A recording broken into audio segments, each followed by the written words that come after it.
کل رات ساہیوال میں جو ہولناک واقعہ پیش آیا اس سے آپ سب بخوبی طور پر واقف ہوں گے۔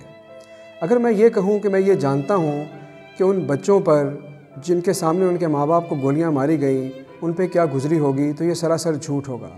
ہم اپنے گھروں میں بیٹھے، اپنے دفتروں میں بیٹھے ان سے اظہار ہمدردی تو کر سکتے ہیں،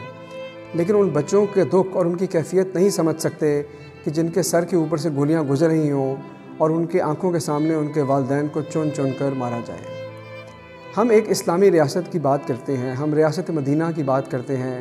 ہم خلفائے راشدین کو اپنا ماڈل بتاتے ہیں، لیکن کیا ہمیں یہ یاد نہیں کہ حضرت عمر رضی اللہ عنہ نے یہ فرمایا تھا کہ اگر فرات کے کنارے ایک کتا بھی بھوک سے مر جائے تو اس کا ذمہ دار عمر ہوگا۔ یہ تو جانور بھی نہیں تھے، یہ تو ہماری طرح کے جیتے جاگتے انسان تھے جو کہ لاہور سے نکل کر ایک شادی پہ جا رہے تھے۔ میرے حکومت سے اور ریاست سے کچھ سوال ہیں،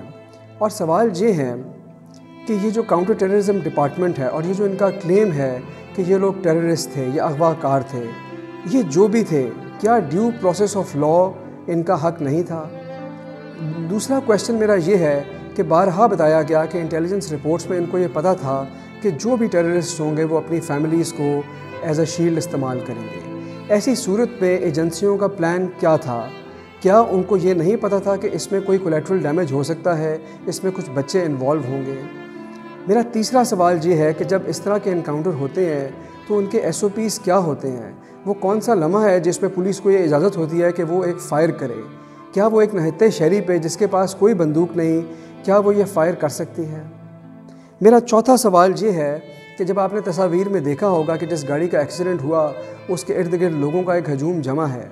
کیا ہمارے ملک میں کرائم سین کے کوئی پروٹوکولز موجود نہیں ہیں؟ کیا ہم یہ اجازت دیتے ہیں لوگوں کو وہ کرائم سین کو انویڈ کریں اور وہاں پہ موجود شواہد اور ایویڈنس کو خراب کریں اور بعد میں تفتیش میں مشکل پیش آئے؟ میرا اگلا سوال یہ ہے کہ کیا جب اس قسم کا واقعہ ہوتا ہے تو کیا ہماری ایجنسیز اور ہمارا جو ہیلتھ ہمارے آفیشلز ہیں وہ ایکوپڈ ہیں کہ ان بچوں سے ڈیل کرنے کے لیے؟ کیا ان کو نہیں پتہ تھا کہ اس سائیکولوجیکل ٹراما سے گزرے ہوئے بچوں کو سائیکولوجیکل ہیلپ چاہیے ہوتی ہے؟ میرا ایک سوال میڈیا سے بھی ہے، اور وہ یہ ہے کہ کیا ہم اتنے ظالم کیوں ہو گئے کہ ہم اس 5-6 سال کے بچے کو کہ جس کی ٹانگ میں گولی لگی ہے، ہم اس کو آن کیمرہ انٹرویو لے کر اپنے چینل کی ویورشپ بڑھانے کے لیے پوری دنیا کو دکھا رہے ہیں اور اس سے مشکل سوالات پوچھ رہے ہیں؟ اور آخری سوال یہ ہے کہ جب ساہیوال پولیس سے پوچھا گیا تو انہوں نے اس واقعے سے لا علمی کا اظہار کیا، کیا ہماری انٹر ایجنسی کوآرڈینیشن نہیں ہے؟ یہ سب سوال وہ ہیں جن کے جوابات شاید جب GIT کی رپورٹ آئے تو اس میں آنسر ہوں،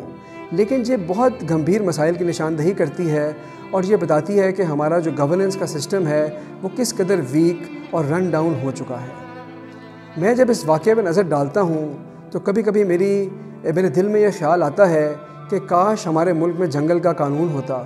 کیونکہ کم سے کم جنگل میں بھی ایک نسل کا جانور اپنی نسل کے جانور کے ساتھ وہ سلوک نہیں کرتا جو اس ملک میں ہم اپنے جیسے انسانوں کے ساتھ کرتے ہیں۔